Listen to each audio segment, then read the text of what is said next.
ചെങ്കടലിൽ നീ അന്നു പാത തെളിച്ചു, മരുവിൽ മക്കൾക്ക് മന്ന പൊഴിച്ചു.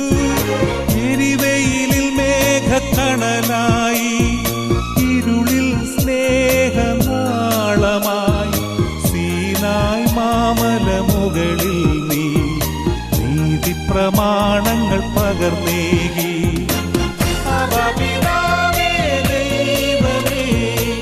അവിടുത്തെ രാജ്യം വരേണമേ, അങ്ങേ തിരുഹിതം ഭൂമിയിൽ എന്നെന്നും നിറവേറണമേ. ഇസ്രായേലിൻ നാഥനായി